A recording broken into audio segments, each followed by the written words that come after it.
Good evening, ladies and gentlemen. It's a pleasure to be here.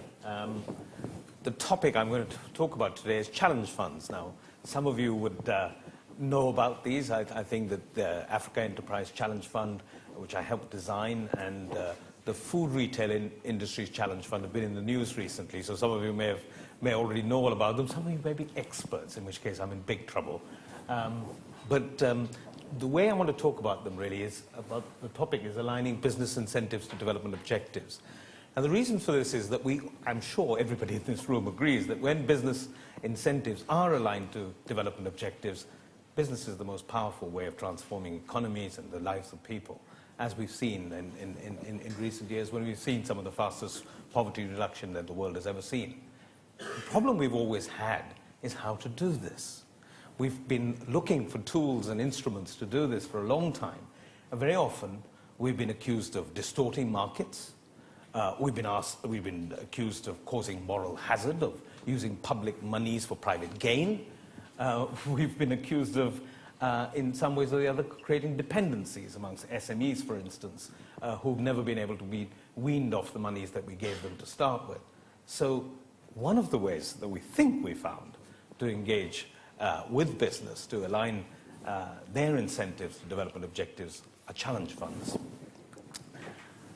What are challenge funds? It may sound a complicated kind of concept, but actually it really just works on two important attributes that business has that we want to harness. And the first one is its capacity to innovate. And the second one, it's its capacity to implement. So if we can harness those and change attitudes towards risk, endorse innovative projects, then we can help to improve market access. And just a little bit of techiness here. The idea is that you find a project which has an assured social impact. Okay? That goes without saying. If we don't have the social impact, we shouldn't be putting public monies into it. But at the same time, it shouldn't have a clear commercial case. It should have the potential for commercial viability, because then we know it'll be carried out after our intervention's over. But what we really are seeking to do is to move that attitude for a project that has positive social impact and prove that it is commercially viable. Okay? We like to do it with the minimum amount of money that will change a no-go to a go decision. And I'll give you some examples of these in a moment. I hope everybody's got that. It's a little about the money, it's a little about of endorsement. Actually, very often it's not the money. It's the fact that either DFID or some donor has actually endorsed the idea that will switch a no-go to a go. And I'll give you a very good example of that in a moment. So, challenge funds have been around for a long while. DFID has been working on enterprise development funds and enterprise challenge funds for now at least for nearly a decade now. The first generation were Business Linkage Challenge Fund and the Financial Deepening Challenge Funds. Other donors have also tried these funds in different forms. I'm going to give you some results of one of the early DFID challenge funds, and that was the Financial Deepening Challenge Fund. Now, there, I think I'd like to point out one thing, is that they use very much a venture capital approach, okay? So it's not just that you're picking a winner and you're saying, that's where I'm going to put my money. You're trying out a lot of different ideas, and you're backing them with the knowledge that quite a few of them will fail, okay? But in venture capital, you follow the old Pareto rule that you get 80% of your bang from 20% of your buck. Okay, so some come home, and when they come home spectacularly, as I'll give you some examples of. The point is, it isn't a question of matching funding, which is what I think some people sort of take it at. That's a minimum. The idea is that most of the money, most of the investment should come from the private sector. You're tipping that no-go to a go, yes? So, and with the smallest amount of money possible. So actually, in the case of FDCF, the leverage was nearly sort of 4 times. Okay. All these facts and figures are taken from an independent evaluation that was done of FDCF. And I think the crucial thing to note is that when looking back, the ones that were rejected by FTCF didn't actually go ahead, meaning that they weren't really commercially viable. Yes? So we can be fairly safe that what we put our money into wouldn't have happened had we not put our money into it. So, some examples. Now, this is taken from the Financial Deepening Challenge Fund, and I don't know if you've seen it, but it appeared on CNN a few years ago, and it was about some goat herders who'd taken their goats to market, and they'd sold them. And in order to transfer the money, but not take it in cash, they'd used their mobile phone. The product, or the project, was called M-Pesa. Those of you who are familiar with Swahili or Arabic, Pesa is just money, right? And M-Pesa is mobile money. So what it does, it's a payment system using prepaid mobile phones. So what you do is you take your mobile phone in, you put in the money, and you've got then the facility to transfer it to anybody else with a mobile phone. They go back into the scratch card seller, and they can redeem that money. Okay. Now, the grant that was made was nearly £1 million. Initially, it was matched by Vodafone, but now Vodafone has invested a lot more money into this. It's become a big business unit of Vodafone. Already in Kenya, we're over 1 million users. I think the latest figure is about 1.5 million. And it's more than 6 million, Xavier. Okay, well, I'm way out of date in that case. And it's being rolled out worldwide. Okay. A critical point here, that if you ask Nick, who's the guy who actually tried to get this project through Vodafone, because he came up with this idea himself, and he'd been trying to get Vodafone to put money into it. He went to his investment committee 5 times, and 5 times they turned him down. It was when he went back and he said, okay, you didn't believe me, but DFID, and he didn't use FTCF, he used the word DFID, but DFID has now endorsed my project. Now will you put money into it? And they said, okay. And that's how M-Pesa started. I'll give you just another example, quite different. This is from the Business Linkage Challenge Fund, and this is in Malawi. And Great Lakes Cotton is a cotton broker in Liverpool who was very anxious to get African cotton that wasn't polycontaminated. And Malawi had such cotton. The problem was it was very little, and the yields were very, very low.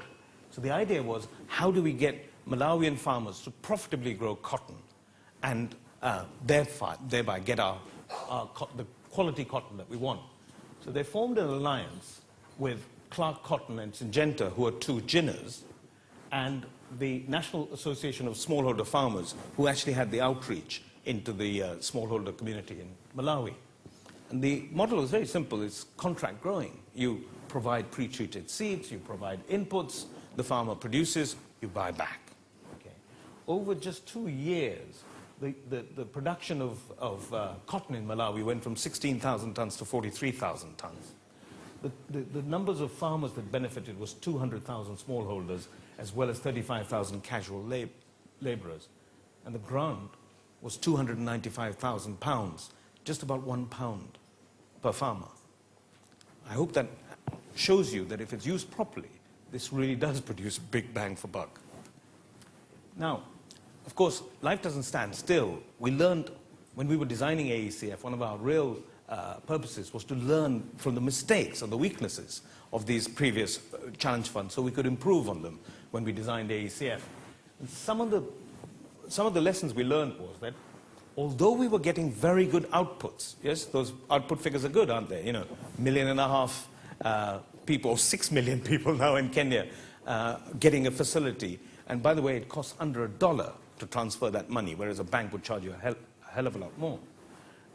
So we were getting these good outputs, but were we getting outcomes? You know, were people's lives being changed by it? I think in the case of Great Lakes Cotton, we could say that. You know, we could show the yields, we could show the outcomes for farmers. But in many cases, we hadn't gone that far. We just concentrated on the output. An emphasis on systemic change. You see, the point is, you could do it once, and it's great. But if you haven't got the rules and regulations in place, the enabling environment, the ICF type of things, then what would happen is that the regulatory barriers would get in the way. In the case of Vodafone, in M-Pesa in Kenya, the regulatory barrier was actually that they were deemed to be providing financial services, but they weren't a registered bank. Okay? So now actually they've signed an alliance with a bank, and they're able to get over that. But clearly what we needed was better enabling environment, some regulatory change that would make that happen.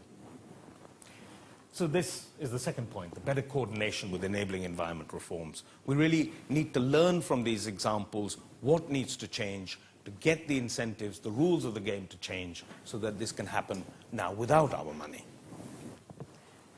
Sharper focus. These early programs that DFID did were very, very wide in terms of country coverage, sector coverage, and what we were getting was a little bit here and a little bit there. Yes? What we weren't getting was this sort of concentration that you work on one area and that transforms it. Now, even now, the AECF is very wide, but it's down to just two things, agribusiness and financial services for rural areas. Okay? And the idea is to get some synergy between the two so that people's lives improve. So the venture capital approach is, by definition, it's a little bit shotgun. Okay? So you've got to target it at particular challenges. I mean, used finely, you can actually define very narrowly what you want out of it. For instance, with the Fritsch, it only works on food, and it only works for food from Africa into the retail sector in the UK. Okay? So it's very, very sharp and very, very focused. That way we can actually see if we're making changes to behavior, and that will make sure that, if behavior changes, then you've got sustainable change. We realized that fund management for these things wasn't just a question of, getting a consultancy company to go and advertise or and ask for proposals from business. You really needed to engage with business, because at the beginning, what you've got is a very sort of rough idea. You don't know if it's going to make sense commercially. You don't know how it's going to work on the ground. Yes? I mean, in the case of Great Lakes, you saw that they had to get the National Smallholder Farmers Association of Malawi involved, otherwise they didn't have the outreach. Okay? So that requires engagement, and the fund manager is much more than just a keeper of score of, where did the money go and what outputs that we got out of it. The governance and executive management of these tools has to be very, very good.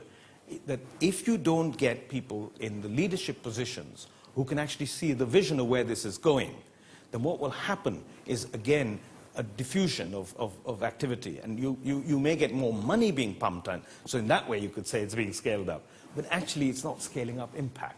Okay? So we do need some very clever people responsible for the governance of this thing. And I think in the case of AECF, its key thing is it's got a very, very clever investment panel that vets all the proposals and makes sure that they are actually heading in somewhat the same direction so that we can replicate. Well, that's all I've got to say, and so thank you for listening.